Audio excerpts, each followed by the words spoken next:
ಶ್ರೀ ಹರಿವಾಯುಗುರುಭ್ಯೋ ನಮಃ. ಓಂ ವಂದೇ ವಿಷ್ಣುಂ ನಮಾಮಿ ಶ್ರಿಯಮಥ ಚ ಭುವಂ ಬ್ರಹ್ಮವಾಯೂ ಚ ವಂದೇ ಗಾಯತ್ರೀಂ ಭಾರತೀಂ ತಾಮಪಿ ಗರುಡಮನಂತಂ ಭಜೆ ರುದ್ರದೇವಂ. ದೇವೀಂ ವಂದೇ ಸುಪರ್ಣೀಮಹಿಪತಿದಯಿತಾಂ ವಾರುಣೀಮಪ್ಯುಮಾಂ ತಾಂ ಇಂದ್ರಾದೀನ್ ಕಾಮಮುಖ್ಯಾನಪಿ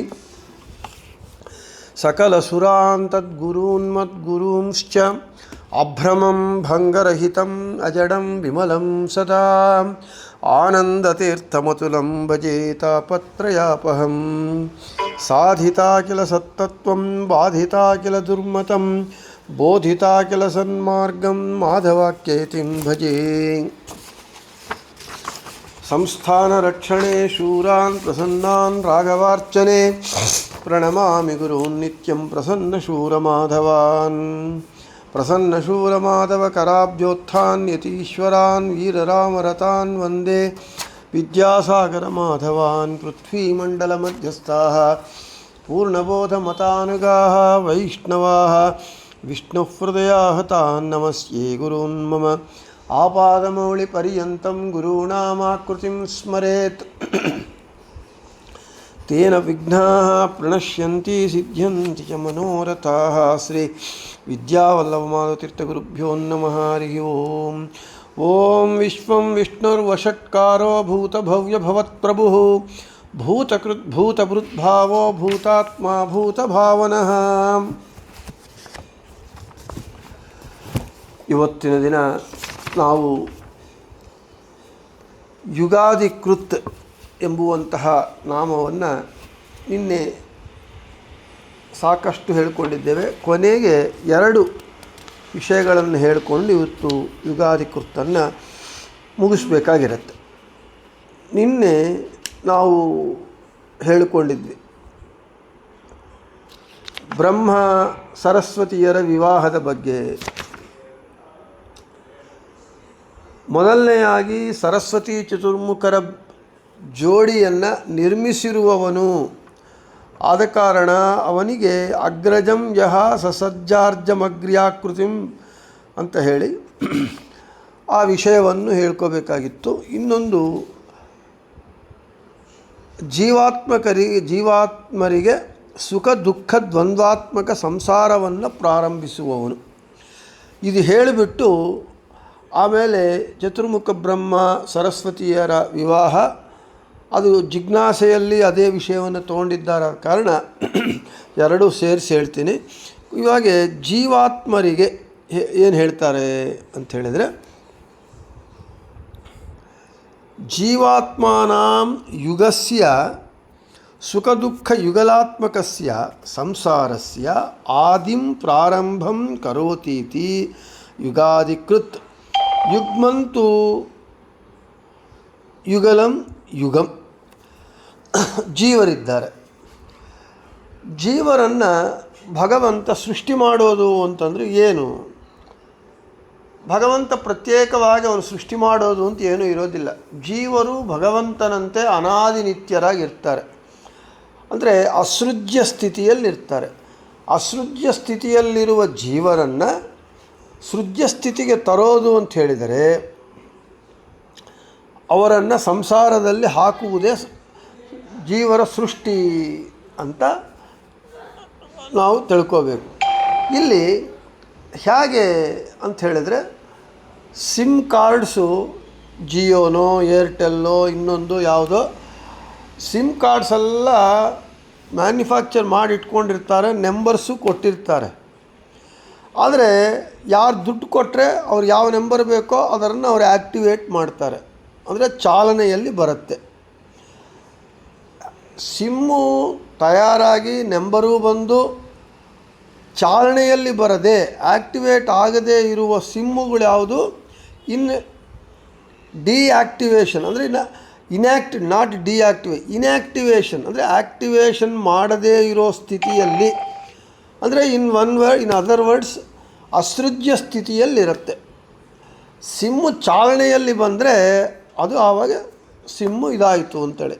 ಹಾಗೆ ಇಲ್ಲಿ ಜೀವರನ್ನು ಕೂಡ ಸೃಷ್ಟಿ ಮಾಡುವುದು ಅಂತ ಹೇಳಿದರೆ ಅನಾದಿ ನಿತ್ಯರಾಗಿರುವ ಜೀವರನ್ನು ಈ ಸಂಸಾರದಲ್ಲಿ ಹಾಕುವುದೇ ಸೃಷ್ಟಿ. ಭಗವಂತ ಏನು ಮಾಡ್ತಾ ಇದ್ದಾನೆ, ಈ ಸಂಸಾರ ಎಂಥದ್ದು, ಸುಖ ದುಃಖಾತ್ಮಕವಾದದ್ದು. ಸಂಸಾರದಲ್ಲಿ ಸುಖನೂ ಇರುತ್ತೆ, ದುಃಖನೂ ಇರುತ್ತೆ. ಆದರೆ ಅಲ್ಲಿ ಸುಖ ಎಷ್ಟು ದುಃಖ ಎಷ್ಟು ಅಂತ ಪ್ರಶ್ನೆ. ಸಂಸಾರದಲ್ಲಿ ದುಃಖ ಸಾಗರದಂತೆ ಇರುತ್ತೆ, ಸುಖ ಆ ಸಾಗರಕ್ಕೆ ಹೋಗಿ ಒಂದು ಬೆಟ್ಟಿಟ್ಟು ಬೆಟ್ಟಿಂತ ಮೇಲೆ ಕೆತ್ತಿದರೆ ಒಂದು ಬಿಂದು ನೀರು ಬೀಳುತ್ತೆ, ಬಿಂದು ಮಾತ್ರ ಸುಖ, ದುಃಖ ಸಂಸಾರ ಸಾಗರೋಪಮಾನವಾಗಿರುತ್ತೆ. ಆದ ಕಾರಣ ಈ ಸಂಸಾರ ಸುಖ ದುಃಖಾತ್ಮಕವಾಗಿರುತ್ತೆ, ಸುಖ ದುಃಖ ಎರಡು ದ್ವಂದ್ವಾತ್ಮಕವಾಗಿರುತ್ತೆ. ಅಂಥ ಸಂಸಾರವನ್ನು ಜೀವರಿಗೆ ಪ್ರಾರಂಭ ಮಾಡುವವನಾದ ಕಾರಣ ಭಗವಂತನಿಗೆ ಯುಗಾದಿಕೃತ್ ಅಂತ ಹೆಸರು. ಇನ್ನು ನಿನ್ನೆ ಸುಮ್ಮನೆ ಪ್ರಮಾಣ ಓದಿದ್ವಿ, ಪ್ರಮಾಣ ಓದಿ ಅದರ ಬಗ್ಗೆ ವಿಸ್ತಾರವಾಗಿ ಬೇರೆ ತಾತ್ಪರ್ಯ ನಿರ್ಣಯ ಮತ್ತು ಕೆಲವು ದಾಸಸಾಹಿತ್ಯದಲ್ಲಿ ಆ ವಿಷಯದ ಬಗ್ಗೆ ವಿಶೇಷವಾಗಿ ನಮಗೆ ವಿಷಯ ಇದೆ. ಬೃಹದಾರಣ್ಯಕೋಪನಿಷತ್ತು ಏನು ಹೇಳುತ್ತೆ, ಸವೈ ನೈವರೇಮೇ ತಸ್ಮಾದೇಕಾಕಿ ನ ರಮತೆ ಸ ದ್ವಿತೀಯಮೈಚ್ಛದ್ ಸ ಹೈತಾವಾನಾಸ ಯಥಾ ಸ್ತ್ರೀ ಪುಮಾಂಸೌ ಸಂಪರಿಷ್ವಕ್ತೌ ಸ ಇಮಮೇವಾತ್ಮಾನಾಂ ದ್ವೇಧಾ ಪಾತಯತು ತತಃ ಪತಿಶ್ಚ ಪತ್ನಿ ಚ ಭವತಾಂ ತಸ್ಮಾದಧಿಮರ್ಧಭೃಗಲಮಿವ ಸ್ವ ಇತಿ ಸ್ಮಾಹ ಯಾಜ್ಞವಲ್ಕ್ಯಸ್ತಸ್ಮಾದಯಮಾಕಾಶಃ ಸ್ತ್ರೀಯ ಪೂರ್ಯತೆ ಏವ ತಾಂ ಸಮಭವತು ತಥೋ ಮನುಷ್ಯ ಅಜಾಯಂತ.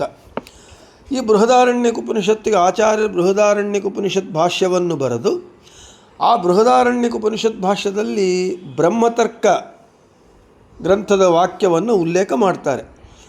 ನರೇಮೇ ಸತತೋ ಬ್ರಹ್ಮ ತಸ್ಮಾದೇಕಸ್ಯ ನೋ ರತಿ ಅದ್ಯಾಪಿ ಪತ್ನಿಮೈಚ್ಛಚ್ಚ ಸ ಸ್ಥೂಲತ್ವಮುಪಾಗತಃ ದಂಪತಿ ಸಹಿತೋ ಯಾವತ್ ಬ್ರಹ್ಮ ಚೈವ ಸರಸ್ವತಿ ತಾವದ್ದೇಹೋ ಅಭವತ್ ಬ್ರಹ್ಮ ತಥೋ ದೇಹಂ ದ್ವಿಧಾಕರೋತ್ ಪಾತನಾತ್ ಪತಿ ಪತ್ನೀತ್ವ ಶಬ್ದ ಏನೋ ರಜಾಯತ ತಸ್ಮಾತ್ ತಯೋರೇಕಸುಖಂ ಭವತ್ಯೇವಾರ್ಧಪಾತ್ರವತ್ ತತಸ್ತಸ್ಯಾಮುಮೇಷಾದೀನ್ ದೇವಾನ್ ಸರ್ವ ಮನೂನಪಿ ಜನಯಾಮಾಸ ಬೋಧಸ್ಯ ಪ್ರಾಧಾನ್ಯಂ ಹಿ ಮನುಷ್ಯತಾ.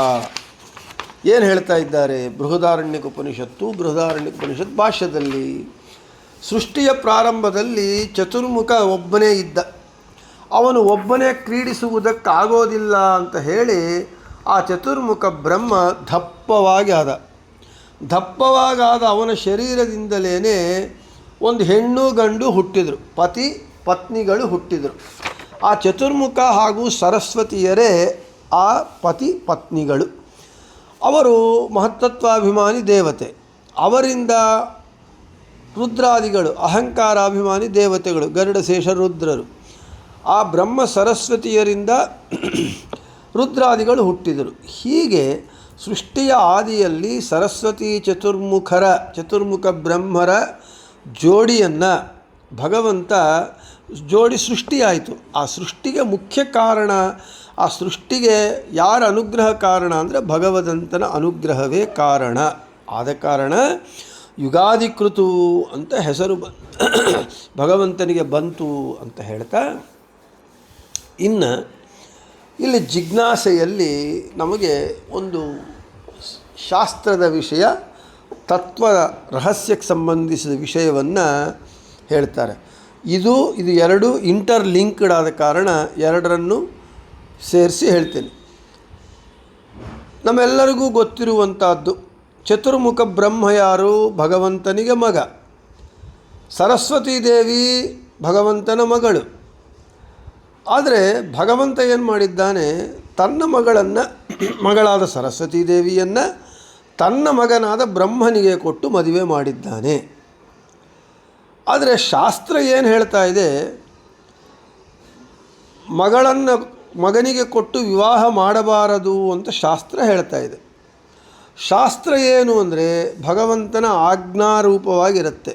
It is shastra is nothing but a commandment of Lord Shrihari. ಹೀಗಿರುವಾಗ ಶಾಸ್ತ್ರವೇನೋ ಮಗಳನ್ನು ಮಗನಿಗೆ ಕೊಟ್ಟು ವಿವಾಹ ಮಾಡಬಾರದು ಅಂತ ಹೇಳುತ್ತೆ, ಆದರೆ ಶಾಸ್ತ್ರವೇನೋ ಭಗವಂತನ ಆಜ್ಞಾರೂಪವಾಗಿದೆ. ಆದರೆ ಭಗವಂತ ಈ ರೀತಿಯಾಗಿ ಮಗಳನ್ನು ಮಗನಿಗೆ ಕೊಟ್ಟು ವಿವಾಹ ಮಾಡುವುದು ದೋಷವಲ್ಲವೇ, ಭಗವಂತನಿಗೆ ದೋಷವೂ ಬರುತ್ತಲ್ವ ಅಂತ ಪ್ರಶ್ನೆ. ದೋಷ ಇಲ್ಲ ಅಂತ ಸಿದ್ಧಾಂತ. ಇದಕ್ಕೆ ನಾವು ಆಚಾರ್ಯರ ತಾತ್ಪರ್ಯ ನಿರ್ಣಯದಲ್ಲಿ 3ನೇ ಅಧ್ಯಾಯದಿಂದ ನಾವು 9ನೇ ಶ್ಲೋಕದಿಂದ 9, 10, 11, 12 ಈ ಶ್ಲೋಕಗಳಲ್ಲಿ ಆಚಾರ್ಯರು ಸೃಷ್ಟಿಕ್ರಮವನ್ನು ಹೇಳ್ತಾ ಬರ್ತಾರೆ. ಸೃಷ್ಟಿಕ್ರಮವನ್ನು ಹೇಳ್ತಾ ಬ್ರಹ್ಮ ವಾಯುಗಳು ಯಾರಿಗೆ ಹುಟ್ಟಿದರು, ಸರಸ್ವತಿ ಭಾರತೀಯರು ಯಾರಿಗೆ ಹುಟ್ಟಿದರು ಅಂತೆಲ್ಲ ವಿಷಯವನ್ನು ಪ್ರಮಾಣ ಸಹಿತವಾಗಿ ಆಚಾರ್ಯರ ತಾತ್ಪರ್ಯ ನಿರ್ಣಯದಲ್ಲಿ ಹೇಳ್ತಾರೆ. ನೀವೆಲ್ಲರೂ ಸ್ವಾಮಿಗಳು ಹೇಳಿರೋ ತಾತ್ಪರ್ಯ ನಿರ್ಣಯ ಪಾಠವನ್ನು ಕೇಳಿ ನೀವು ಅನುವಾದವನ್ನು ಮಾಡಿದ್ದೀರಾದ ಕಾರಣ ಇಲ್ಲಿ ಶಾಸ್ತ್ರದ ವಿಷಯ ನಿರೂಪಣೆ ಆಗಬೇಕು. ನಮಗೆ ಶಾಸ್ತ್ರ ಹೇಳುತ್ತೆ, ಅದೇ ವಿಷಯವನ್ನು ಹರಿಕಥಾಮೃತ ಸಾರ ಹೇಳುತ್ತೆ. ಪಂಚಭೇದಾತ್ಮಕ ಪ್ರಪಂಚಕ್ಕೆ ಪಂಚರೂಪಾತ್ಮಕನೇ ದೈವಕ ಅಂಥೇಳಿ. ಈ ಜಗತ್ತಿಗೆ ಪ್ರಪಂಚ ಅಂತ ಹೆಸರು ಬಂದಿದೆ. ಯಾಕೆ? ಪ್ರಕೃಷ್ಟವಾಗಿ ಪಂಚಭೇದಗಳು ಉಳ್ಳದ್ದಾದ ಕಾರಣ ಈ ಜಗತ್ತು ಇದಕ್ಕೆ ಪ್ರಪಂಚ ಅಂತ ಹೆಸರು. ಈ ಪಂಚಭೇದಯುಕ್ತವಾದ ಈ ಪ್ರಪಂಚದ ವ್ಯಾಪಾರವನ್ನು ನಡೆಸುವುದಕ್ಕೆ ಭಗವಂತ 5 ರೂಪಗಳನ್ನು ತಗೊಂಡಿದ್ದಾನೆ. ಯಾವುದು? ಪಂಚರೂಪಾತ್ಮಕನೇ ದೈವಕ. ಅನಿರುದ್ಧ ಮೂಲ ರೂಪ ನಾರಾಯಣ. ಅದರ ಜೊತೆಗೆ ಅನಿರುದ್ಧ ಪ್ರದ್ಯುಮ್ನ ಸಂಕರ್ಷಣ ವಾಸುದೇವ 4+1 5 ರೂಪಗಳಿಂದ 5 ಭೇದಯುಕ್ತವಾದ ಈ ಪ್ರಪಂಚದ ವ್ಯಾಪಾರವನ್ನು ಭಗವಂತ ನಡೆಸ್ತಾ ಇದ್ದಾನೆ. ಇದು ಬೇಸಿಕ್ಕು. ಇದು ಗುರ್ತಿಟ್ಕೊಂಡ್ರೆ ನಮಗೆ ಆಚಾರ್ಯ ಹೇಳಿದ್ದು ಅರ್ಥ ಆಗತ್ತೆ. ತಾತ್ಪರ್ಯ ನಿರ್ಣಯ 3ನೇ ಅಧ್ಯಾಯ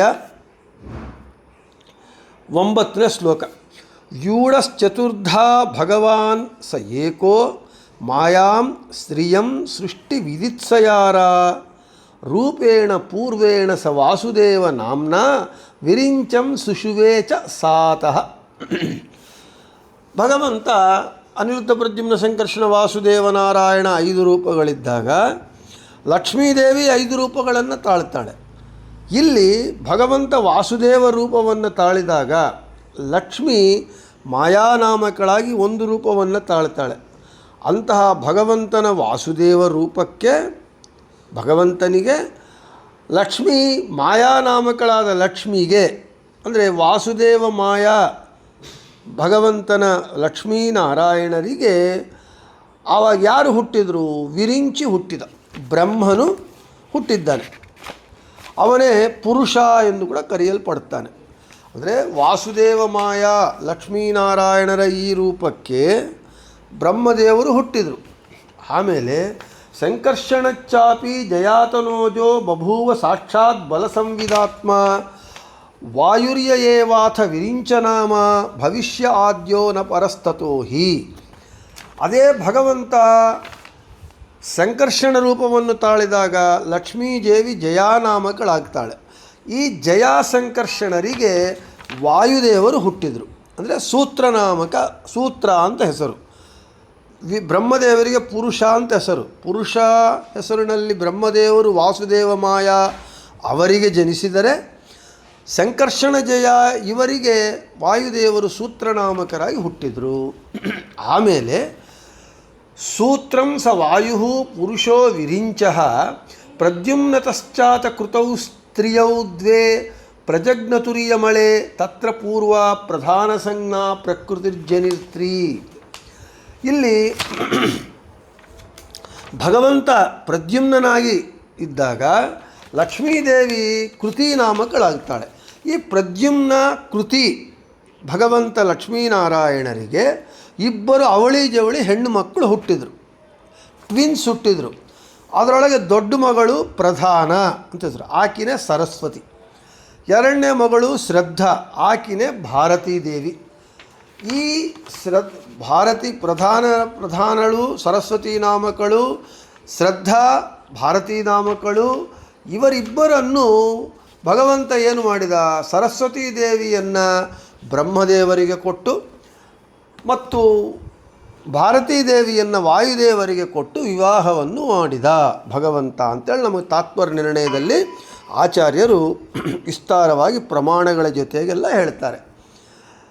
ಇಲ್ಲಿ ಅದೇ ಪ್ರಶ್ನೆ, ಭಗವಂತ ತನಗೆ ಹುಟ್ಟಿದ ಮಕ್ಕಳನ್ನು, ಭಗವದ್ ರೂಪಗಳು ಬೇರೆ, ಆದರೆ ಭಗವಂತ ರೂಪಗಳಿಗೂ ನಮಗೆ ಶಾಸ್ತ್ರ ಹೇಳ್ತಾ ಇದೆ, ಭಗವಂತನಿಗೂ ಭಗವಂತನ ಅವತಾರಗಳಿಗೂ ಭಗವಂತನಿಗೂ ಭಗವದ್ ರೂಪಗಳಿಗೂ ಭಗವಂತನಿಗೂ ಭಗವಂತನ ಅವಯವಗಳಿಗೂ ಅಭೇದವಿದೆ, ಬೇರೆ ಅಲ್ಲ. ಅವನ ಅನಿರುದ್ಧ ಪ್ರದ್ಯುಮ್ನ ಸಂಕರ್ಷಣ ವಾಸುದೇವ 4 ರೂಪಗಳಲ್ಲ, 1000 ರೂಪಗಳು ತಗೊಂಡ್ರು ಎಲ್ಲವೂ ಭಗವಂತನೇ.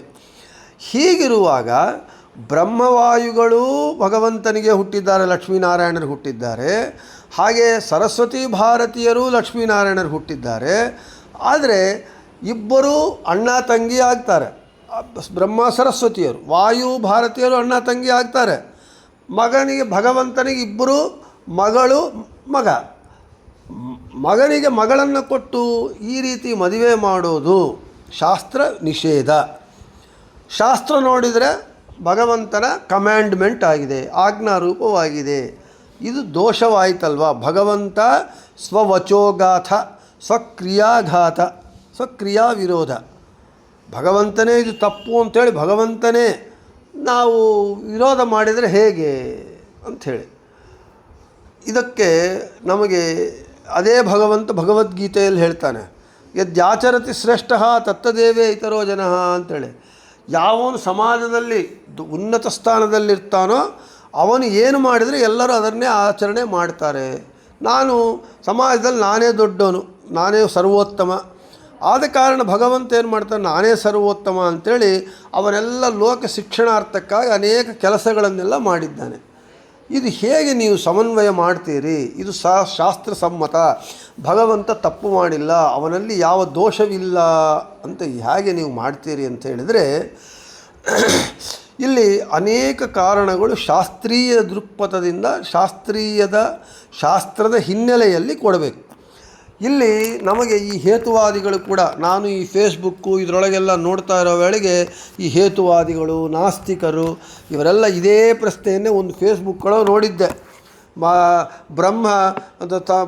ಬ್ರಹ್ಮನಿಂದ ಹುಟ್ಟಿದ ಸರಸ್ವತಿ ದೇವಿ ಮಗಳನ್ನು ಮದುವೆಯಾದ, ಭಗವಂತೆಲ್ಲ ಮದುವೆ ಮಾಡಿದ, ಇದು ಏನು ಭಗವಂತ ನಿಮ್ಗೇನು ಹಿಂದೂಯಿಸಮು ಅಂತೆಲ್ಲರೂ ಜ್ಞಾನ ಇರದೇ ಇರುವಂತಹ ನಮ್ಮ ಹೈಂದವ ಸಂಸ್ಕೃತಿಯ ನಮ್ಮ ಒಂದು ಶಾಸ್ತ್ರದ ಪರಿಜ್ಞಾನವಿಲ್ಲದೆ ಬೆಲೆ ಗೊತ್ತಿಲ್ಲದೆ ಮಾತಾಡೋ ಮಾತುಗಳು. ಇದು ಹೇಗೆ ಅಂತ ಹೇಳಿದರೆ, ಇಲ್ಲಿ ಬೇಸಿಕ್ಕಾಗಿ ಲೌಕಿಕವಾಗಿ ಲಾಜಿಕ್ಕಾಗಿ ನೋಡಬೇಕು, ಶಾಸ್ತ್ರಪರವಾಗಿ ನೋಡಬೇಕು. ಮೊದಲು ನಾವು ಲೌಕಿಕವಾಗಿ ನೋಡೋಣ. ನಮ್ಮ ಸಮಾಜದಲ್ಲೇ ನಾವೇ ಹಿಂದೂಗಳಲ್ಲಿ ಅನೇಕ ಕ್ಯಾಸ್ಟ್ಗಳಿದೆ. ಬ್ರಾಹ್ಮಣರು, ಕ್ಷತ್ರಿಯರು, ಶೂದ್ರರು, ಮತ್ತು ಆ ಶೂದ್ರದಲ್ಲಿ ಅನೇಕ ಜನ. ನಮ್ಮಲ್ಲೇ ನಮಗೆ ಅನೇಕ ನಿಯಮಗಳು, ಮದುವೆ ವಿಷಯಗಳಲ್ಲಾಗಲಿ, ಸಾವು ಹುಟ್ಟುಗಳ ವಿಷಯಗಳಲ್ಲಾಗಲಿ, ನಾವೆಲ್ಲ ಮನುಷ್ಯರು, ನಾವೆಲ್ಲ ಹಿಂದೂಗಳು, ನಾವೆಲ್ಲರೂ ಒಂದೇ ಆದರೂ ಕೂಡ ಬ್ರಾಹ್ಮಣರಿಗೆ ಒಂದು ರೀತಿ, ಕ್ಷತ್ರಿಯ ಒಂದು ರೀತಿ, ವೈಶ್ಯ ಶೂದ್ರ ಒಂದು ರೀತಿ, ಅನೇಕ ವ್ಯತ್ಯಾಸಗಳಿದ್ದು ನಾವು ಒಬ್ಬರೊಬ್ಬರು ಒಂದೊಂದು ರೀತಿಯಾಗಿ ನಾವೇ ಮಾಡ್ತಾ ಇದ್ದೇವೆ. ಹೀಗಿರುವಾಗ ಇದು ದೇವತಾ ವಿಷಯ. ದೇವತೆಗಳು ಬ್ರಹ್ಮವಾಯು ಸರಸ್ವತಿ ಭಾರತೀಯರು, ಅವರು ಮಹತ್ತತ್ವ ಅಭಿಮಾನಿ ದೇವತೆಗಳು, ಅವರು ದೇವತೆಗಳು. ಭಗವಂತ ದೇವತೆ. ಇವರು ಭಗವಂತ ಪ್ರಾಕೃತನಲ್ಲ, ಅಪ್ರಾಕೃತನಾಗಿದ್ದಾನೆ. ಮತ್ತು ಇದು ಕಲಿಯುಗ, ಅದು ಕೃತಯುಗ. ಇಲ್ಲಿ ಯುಗಭೇದವಿದೆ, ಜಾತಿ ಭೇದವಿದೆ. ಅವರು ನಮ್ಮಂತೆ ಮನುಷ್ಯರಲ್ಲ, ಅವರು ದೇವತೆಗಳು. ಭಗವಂತಂತೂ ಅವನ ಅಪ್ರಾಕೃತ, ಅವನಿಗೆ ಪ್ರಕೃತಿ ಸಂಬಂಧವೇ ಇಲ್ಲ. ಹೀಗಿರುವಾಗ ನಮ್ಮ ಸಾಮಾನ್ಯವಾದ ಮನುಷ್ಯರ ಒಂದು ಕಟ್ಟುಪಾಟುಗಳನ್ನು ಅಣ್ಣ ತಂಗಿ ಮದುವೆ ಆಗಬಾರ್ದು ಮತ್ತು ಈ ರೀತಿಯಾಗಿ ನಮ್ಮ ಮಾನದಂಡಗಳನ್ನು, ನಮ್ಮ ಒಂದು ಕಟ್ಟುಪಾಟುಗಳನ್ನು, ನಮ್ಮ ರೂಲ್ಸ್ ಆ್ಯಂಡ್ ರೆಗ್ಯುಲೇಷನ್ಸ್ನ ತೊಗೊಂಡೋಗಿ ನಾವು ದೇವತೆಗಳಿಗೆ, ಭಗವಂತನಿಗೆ ನಾವು ಅಪ್ಲೈ ಮಾಡಿದರೆ ಅಲ್ಲೇ ನಾವು ಮಿಸ್ಟೇಕ್ ಮಾಡ್ತಾಯಿದ್ದೀವಿ. ಅದು ಮಾಡಬಾರದು. ಅದು ಯಾಕೆ? ನಮಗೆ ನಮ್ಮ ಒಂದೇ ರೂಲ್ಸು, ಗೌರ್ಮೆಂಟ್ ರೂಲ್ಸ್ ಮಾಡುತ್ತೆ. ರೂಲ್ಸ್ ಮಾಡಿದರೂ ಕೂಡ ಏನಾಗುತ್ತೆ, ಅದು ರೂಲ್ಸ್ ಸಾಮಾನ್ಯ ಜನಕ್ಕೆ ಹೊರತು, ಅದಕ್ಕೆ ಇಂಗ್ಲೀಷೊಳಗೆ ಒಂದು ಗಾದೆ ಇದೆ, Caesar's wife is above suspicion ಅಂಥೇಳಿ. ಹಾಗೆ ಈ ರೂಲ್ಸು ಮಾಡೋರು ರೂಲ್ಸ್ ಬ್ರೇಕ್ ಮಾಡ್ಬೋದು, ಆದರೆ ಆ ರೂಲ್ಗೆ ಒಳಪಟ್ಟ ಸಾಮಾನ್ಯ ಪ್ರಜೆ ಅದನ್ನು ಬ್ರೇಕ್ ಮಾಡೋಗಿಲ್ಲ. ಅದನ್ನೇ ಹೇಳ್ತಾ ಇದ್ದಾರೆ. ರಾಜ ಆಜ್ಞಾ ಮಾಡ್ತಾನೆ, ರಾಜ ರೂಲ್ ಮಾಡ್ತಾನೆ, ಅದು ಪ್ರಜೆಗಳಿಗೆ ಬಂಧಕ. ಪ್ರಜೆಗಳು ಅದನ್ನು ಪಾಲನೆ ಮಾಡಬೇಕೇ ಹೊರತು ರಾಜನಿಗೆ ತಾನು ಮಾಡಿರೋ ರೂಲ್ ಆರ್ಡರು ಅವನಿಗೆ ಬಂಧನವಲ್ಲ, ಬಂಧಕವೂ ಅಲ್ಲ. ಇದು ಇಲ್ಲಿ ನಾವು ಹೇಳ್ಕೊಂಡ್ವಿ, ಶಾಸ್ತ್ರಗಳು ಭಗವಂತನ ಆಜ್ಞಾರೂಪವಾಗಿದೆ. ಹೌದು, ಭಗವಂತನಿಗೆ ಯಾವ ವಿಧಿ ನಿಷೇಧಗಳೂ ಇಲ್ಲ. ಯಾಕೆ? ಅವನು ಪ್ರಕೃತಿ ಸಂಬಂಧಪಟ್ಟವನಲ್ಲ, ಅಪ್ರಾಕೃತನಾಗಿದ್ದಾನೆ. ಪ್ರಕೃತಿ ಅಂತ ಹೇಳಿದ್ರೆ ಸತ್ವರಜಸ್ತಮೋ ಗುಣಾತ್ಮಕವಾದ ಪ್ರಕೃತಿ. ಆ ಪ್ರಕೃತಿ ಅಭಿಮಾನಿ ದೇವತೆ ಯಾರು? ಲಕ್ಷ್ಮೀದೇವಿ. ಆ ಲಕ್ಷ್ಮೀದೇವಿನೇ ಅವನ ಅಧೀನದಲ್ಲಿದ್ದಾಳೆ. ಲಕ್ಷ್ಮೀದೇವಿನೂ ಪ್ರಾಕೃತಳಲ್ಲ, ಅವಳು ಅಪ್ರಾಕೃತಳು, ಆಕಿನೂ ಅಕ್ಷರತತ್ವಳು. ಆದರೆ ಈ ತ್ರಿಗುಣಾತ್ಮಕವಾದ ಸತ್ವರಜಸ್ತಮೋ ಗುಣಗಳಿಗೆ ಅಭಿಮಾನಿ ದೇವಿ ಲಕ್ಷ್ಮೀದೇವಿ. ಆದ ಕಾರಣ ಇಲ್ಲಿ ಅಪ್ರಾಕೃತಳು, ಭಗವಂತ ಅಪ್ರಾಕೃತನಾಗಿದ್ದಾನೆ. ಈ ಅಣ್ಣ ತಂಗಿ ಮದುವೆ ಇವು ಎಲ್ಲ ಏನಿದೆ ಇದೆಲ್ಲ ಪ್ರಾಕೃತರಿಗೆ, ಪ್ರಕೃತಿ ಸಂಬಂಧಪಟ್ಟವರಿಗೆ ಈ ರೂಲ್ಸ್ ಅಪ್ಲೈ ಆಗುತ್ತೆ ಹೊರತು ಭಗವಂತನಿಗೆ ಅಪ್ಲೈ ಆಗಲ್ಲ, ದೇವತೆಗಳಿಗೆ ಅಪ್ಲೈ ಆಗಲ್ಲ. ಅವರೇ ನಾವು ಮನುಷ್ಯರು, ಅವರು ದೇವತೆಗಳು. ಮನುಷ್ಯರ ರೂಲ್ಸು ಅವರಿಗೆ ನಾವು ಅಪ್ಲೈ ಮಾಡುವಂತೆ ಇಲ್ಲ ಅಂತ ಹೇಳ್ತಾ, ಅದೇ ರೀತಿಯಾಗಿ ನಾವು ಕೃಷ್ಣ ಏನು 1000 ಇಷ್ಟು ಮದುವೆಗಳು ಮಾಡಿಕೊಂಡ ಅಂತ ಹೇಳ್ತೀವಿ. 1000 ಕೃಷ್ಣ ಮಾಡಿಕೊಂಡ, ನಾನು ಯಾಕೆ ಮಾಡ್ಕೋಬಾರ್ದು ಅಂತ ಹೇಳಿದ್ರೆ, ಕೃಷ್ಣ ಮದುವೆ ಮಾಡಿಕೊಂಡು ಅಷ್ಟು ಜನರ ಜೊತೆಗೆ ಸಂಸಾರವನ್ನು ಮಾಡಿದ, ಎಲ್ಲರನ್ನ ನಿಭಾಯಿಸಿದ. ನಾವು ಮನುಷ್ಯನಾದವನು ಕೃಷ್ಣನಿಗೆ ಹೋಲಿಸ್ಕೊಂಡು ನಾನು ಕೃಷ್ಣನಂತೆ ಮಾಡ್ಕೊಳ್ತೇನೆ, ಮದುವೆ ಮಾಡ್ಕೊತೀನಿ ಅಂದರೆ ಸಾಧ್ಯ ಆಗೋದಿಲ್ಲ. ಕೃಷ್ಣ ಕಿರಿ ಬೆರಳಿನ ಮೇಲೆ ಗೋವರ್ಧನ ಪರ್ವತವನ್ನು ನಿಲ್ಲಿಸಿದ, ನಾವು ನಿಲ್ಲಿಸ್ಲಿಕ್ಕಾಗತ್ತಾ? ನಿಲ್ಲಿಸ್ಲಿಕ್ಕಾಗಲ್ಲ. ಆದ ಕಾರಣ ಭಗವಂತ ಅಪ್ರಾಕೃತನಾಗಿದ್ದಾನೆ. ಅವನು ಅಘಟನಾಘಟನ ಸಮರ್ಥ, ಏನು ಬೇಕಾದರೂ ಮಾಡಬಲ್ಲ. ಮತ್ತು ನಾವು ಏಕಾಸಿ ಉಪವಾಸ ಮಾಡ್ತೇವೆ, ಆದರೆ ಭಗವಂತನಿಗೆ ಏಕಾಸಿ ಉಪವಾಸವಿಲ್ಲ, ಚಾತುರ್ಮಾಸ್ಯ ಇಲ್ಲ. ಅವನು ಏನಿದ್ರೂ ರೂಲನ್ನು ಮಾಡುವವನೇ ಹೊರತು ಅವನು ನಿಯಮಗಳು ಯಾವುದು ಅವನಿಗೆ ವರ್ತಿಸುವುದಿಲ್ಲ. ಇದು ನಮಗೆ ಮುಖ್ಯವಾಗಿ ತಿಳ್ಕೋಬೇಕಾದ ವಿಧಿ ನಿಷೇಧಗಳು ಯಾವುದು ಭಗವಂತನನ್ನು ಅವನಿಗೆ ಅಪ್ಲೈ ಆಗಲ್ಲ, ಅವನು ಅದಕ್ಕೆ ಬದ್ಧನಲ್ಲ. ಆದ ಕಾರಣ ಭಗವಂತ ಇಲ್ಲಿ ಹೋಲಿ ನಮ್ಮಂತೆ ಜನನವಾಗತ್ತಾ, ಶುಕ್ಲಶೋಣಿತ ಸಂಬಂಧವಾಗಿ ಸ್ತ್ರೀ ಪುರುಷರ ಒಂದು ಮೈಥುನದಿಂದ, ಅವರ ಸಂಗಮದಿಂದ ಹುಟ್ಟುತ್ತಾರ ಅಂದರೆ ಅದು ಮನುಷ್ಯರಿಗೆ. ದೇವತೆಗಳ ಜನನ ಎಂಬುದು ಅವರಿಗೆ ಇದು ಯಾವುದು ಈ ಸಂಬಂಧಗಳೇ ಇರೋದಿಲ್ಲ. ಭಗವಂತ ತನ್ನ ಹೊಕ್ಕಳಿಂದ ಬ್ರಹ್ಮದೇವರನ್ನು ಹುಟ್ಟಿಸಿದ, ಅಲ್ಲಿ ಸ್ತ್ರೀ ಪುರುಷರ ಸಂಗಮವೇ ಇಲ್ಲ. ಅಲ್ಲಿ ಇವಾಗೆ ಹೇಳ್ಕೊಂಡ್ವಿ, ವಾಸುದೇವ ಮಾಯಾ ಲಕ್ಷ್ಮೀದೇವಿ, ವಾಸುದೇವ ರೂಪದಿಂದ ಭಗವಂತ ಮಾಯಾ ನಾಮಕಳ ಲಕ್ಷ್ಮೀದೇವಿಗೆ ಬ್ರಹ್ಮದೇವರು ಹುಟ್ಟಿದ್ರು ಅಂದರೆ ನಮ್ಮಂತೆ ಹುಟ್ಟುವುದಲ್ಲ, ಅವರದೆಲ್ಲ ಶುಕ್ಲಶೋಣಿತ ರಹಿತವಾದದ್ದು. ಆದ ಕಾರಣ ಅಂತಹ ಉನ್ನತ ಮಟ್ಟದಲ್ಲಿರುವ ಜೀವೋತ್ತಮರಾದ ಮಹತ್ತತ್ವಾಭಿಮಾನಿ ದೇವತೆಗಳಾದ ಬ್ರಹ್ಮವಾಯು ಸರಸ್ವತಿ ಭಾರತೀಯರ ವಿವಾಹವನ್ನು ಕುರಿತು ಅವರು ಭಗವಂತನ ಬೇರೆ ಬೇರೆ ರೂಪಗಳಿಗೆ ಲಕ್ಷ್ಮೀನಾರಾಯಣರಿಗೆ ಹುಟ್ಟಿದ್ರೂ ಕೂಡ ಅವರು ಅಣ್ಣ ತಂಗಿ ಆಗಲಿಕ್ಕೆ ಸಾಧ್ಯವಾಗುವುದಿಲ್ಲ. ಅವರಿಗೆ ಈ ನಮ್ಮ ಮನುಷ್ಯರ ಸಂಬಂಧ ಬಾಂಧವ್ಯಗಳು, ಕಟ್ಟುಪಾಟುಗಳು, ಸಂಪ್ರದಾಯಗಳು ಅವರಿಗೆ ವರ್ತಿಸುವುದಿಲ್ಲ. ಆದ ಕಾರಣ ಇಲ್ಲಿ ಭಗವಂತನ ಒಂದು ಬ್ರಹ್ಮ ಸರಸ್ವತಿಯರ ವಿವಾಹವಾಗಲಿ ಮತ್ತು ಭಾರತೀಯರ ವಿವಾಹವಾಗಲಿ ಅದಕ್ಕೆ ದೋಷವಲ್ಲ ಅಂತ ಹೇಳ್ತಾನೆ. ಅದಕ್ಕೆ ಇಲ್ಲಿ ನಾವು ಇಲ್ಲಿ ಹೇಳಿದ್ದು ಭಗವಂತ ಬ್ರಹ್ಮದೇವರನ್ನು ಸೃಷ್ಟಿ ಮಾಡಿದ. ಬ್ರಹ್ಮದೇವರ ಶರೀರದಿಂದಲೇ ಗಂಡು ಹೆಣ್ಣು ಹುಟ್ಟಿತು ಮತ್ತು ಅವರು ಮದುವೆಯಾದರು ಅಂಥೇಳಿ ಇವೆಲ್ಲವೂ ಕೂಡ ಭಾಗವತ ಪುರಾಣದಲ್ಲೂ ಬರುತ್ತೆ. ಇದನ್ನು ನಾವು ಅರ್ಥ ಮಾಡಿಕೋಬೇಕಾಗಿದ್ದರೆ ನಮ್ಮಲ್ಲಿ ಒಂದು ಆಸ್ತಿಕತೆ ಇರಬೇಕು. ನಮ್ಮ ಹಿಂದೂ ಧರ್ಮದ ಒಂದು ಅದನ್ನು ಬೇಸಿಕ್ ಫಂಡಮೆಂಟಲ್ಸ್ ತಿಳ್ಕೋಬೇಕು.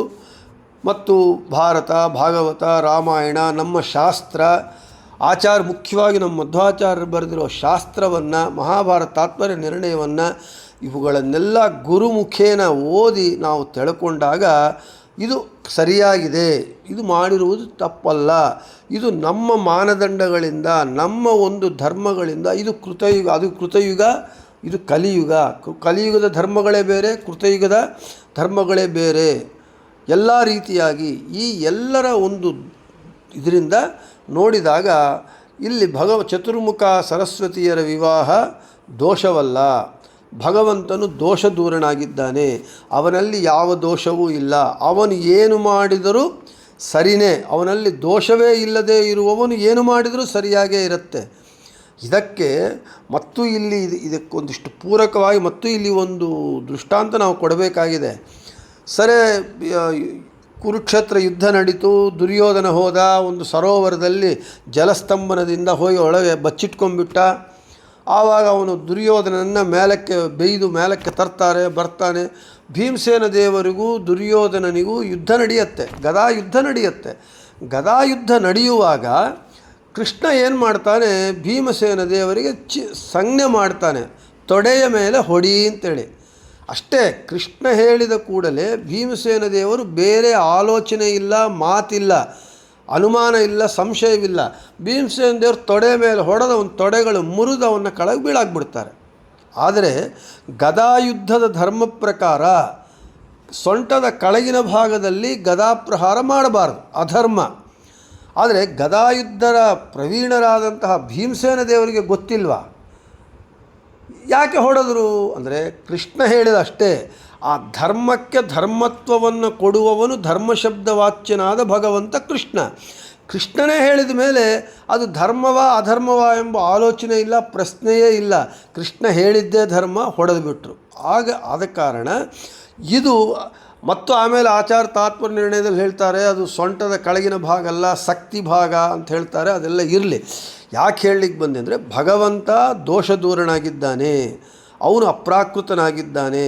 ಆದ ಕಾರಣ ಅವನು ಏನು ಮಾಡಿದರೂ ನಮಗೆ ಸರಿಯಾದ ಜ್ಞಾನವಿಲ್ಲದೆ ಅಜ್ಞಾನದಿಂದ ಚತುರ್ಮುಖ ಬ್ರಹ್ಮ ಸರಸ್ವತಿಯರು ಅಣ್ಣ ತಂಗಿಯರು ದೇವರಿಗೆ ಇವರು ಮಗ ಮಗಳು ಇವರು ಮದುವೆ ಮಾಡಿದ ಅಂಥೇಳಿ ನಮ್ಮ ಅಜ್ಞಾನದಿಂದ ನಾವು ಭಗವಂತನಿಗೆ ದೋಷಾರೋಪವನ್ನು ಮಾಡಬಾರದು. ಈ ಶಾಸ್ತ್ರದ ನಿಟ್ಟಿನಲ್ಲಿ ಆಚಾರ್ಯರು ಬರೆದಿರುವ ಗ್ರಂಥದಲ್ಲಿ ನೋಡಿ ನಾವು ಈ ರೀತಿಯಾಗಿ ನೋಡಿದಾಗ ಭಗವಂತನಿಗೆ ಯಾವ ದೋಷವೂ ಇಲ್ಲ. ಅವನು ಚತುರ್ಮುಖ ಬ್ರಹ್ಮ ಸರಸ್ವತೀ ದೇವಿಯರ ವಿವಾಹ ಮಾಡಿದ್ದಾಗಲಿ, ವಾಯು ಭಾರತೀಯರ ವಿವಾಹ ಮಾಡಿದ್ದಾಗಲಿ ಯಾವ ದೋಷವೂ ಇಲ್ಲ, ಅವನು ದೋಷ ದೂರನಾಗಿದ್ದಾನೆ ಅಂತ. ಇದು ಯಾಕೆ ಬಂತು, ಭಗವಂತ ಯಾಕೆ ಮಾಡಿದರೆ, ನಾನು ಯಾವ ವಿಧಿ ನಿಷೇಧಗಳಿಗೂ ಒಳಪಟ್ಟವನಲ್ಲ, ನನಗೆ ಯಾವ ವಿಧಿ ನಿಷೇಧಗಳು ನನ್ನ ಬಂಧಿಸುವುದಿಲ್ಲ ಅಂತ ತಿಳಿಸುವುದಕ್ಕಾಗಿ ಭಗವಂತ ಈ ರೀತಿ ಮಾಡಿದ್ದಾನೆ ಅಂತ ಈ ಜಿಜ್ಞಾಸೆಯನ್ನು ಹೇಳ್ತಾ, ಇನ್ನು ಬೃಹತಿ ಸಹಸ್ರದ ಪ್ರಕಾರ ಯುಗಾಧಿಕೃತ್ ವಿಷಯವನ್ನು ಹೇಳಿ ಆಮೇಲೆ ಯುಗಾವರ್ತಃ ಎಂಬುದನ್ನು ನಾಳೆ ಹೇಳೋಣ ಅಂತ ಹೇಳ್ತಾ, ಶ್ರೀಕೃಷ್ಣಾರ್ಪಣಮಸ್ತು, ಮಧ್ವೇಶಾರ್ಪಣಮಸ್ತು, ಎಲ್ಲರಿಗೂ ಶುಭಮಸ್ತು.